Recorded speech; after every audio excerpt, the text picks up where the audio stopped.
Arnaque autour des Lions. Cette réaction de Mbappé, qui met fin à tout. En pleine Coupe du Monde au Qatar, la polémique de l'arnaque autour des Lions indomptables a refait curieusement surface. Les rumeurs faisant état des demandes de rançon, afin de se faire sélectionner, ont vite refait surface avec le but d'Embolo face au Cameroun. Dans la foulée, une vieille rumeur concernant Mbappé a été réactualisée. Mais qu'en est-il réellement ? Depuis plusieurs années, de folles rumeurs attribuées à Wilfried Mbappé, le fait qu'il aurait affirmé qu'un responsable de la FECAFO aurait exigé un paiement avant que son fils ne puisse rejoindre les Lions indomptables. Des propos difficilement vérifiables ont été attribués au papa de la star du football mondial. Mais Kylian Mbappé mit fin aux spéculations. Oui, j'ai déjà entendu parler de cette tendance sur les réseaux sociaux, c'était une surprise. Dès mon premier match professionnel à Monaco, je ne pense pas que les autres fédérations aient eu assez de temps pour s'attacher avec moi ou ma famille.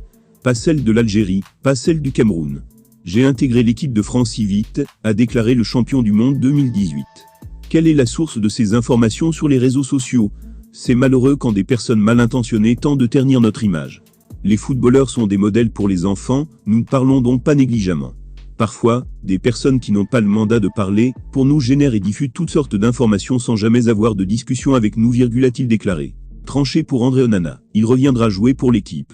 André Onana a annoncé sa retraite internationale avec les Lions indomptables. C'est une décision que le joueur de l'Inter a prise, il y a quelques jours, et cela fait suite à l'incident survenu au Qatar en pleine Coupe du Monde. En effet, le gardien camerounais a été écarté du groupe pour, dit-on, des comportements d'indiscipline vis-à-vis de son sélectionneur, Rigobert Song. Il a ensuite été demandé au gardien de quitter le Qatar. C'est donc depuis l'Europe que le gardien a suivi la fin de la compétition mondiale. Il n'a joué que le premier match du Cameroun à la Coupe du Monde, et il avait encaissé le premier but face à la Suisse. Il a donc choisi tout simplement de se séparer des Lions indomptables après la tempête. Toute histoire, aussi belle soit-elle, a une fin. Et mon histoire au sein de l'équipe nationale du Cameroun a pris fin. Les joueurs vont et viennent, les noms sont éphémères, mais le Cameroun passe avant toute personne ou joueur. Le Cameroun est éternel, pouvait-on lire en substance dans l'une de ses sorties officielles. Visiblement, l'ancien joueur de l'Ajax pourrait revenir en sélection malgré son annonce très forte qui a fait sensation. Pour Clarence Seedorf, André Onana pourrait revenir en sélection. André Onana est un grand gardien, un homme intelligent, curieux et intéressé. Je pense qu'il reviendra jouer pour l'équipe nationale, a-t-il confié sur la Gazzetta.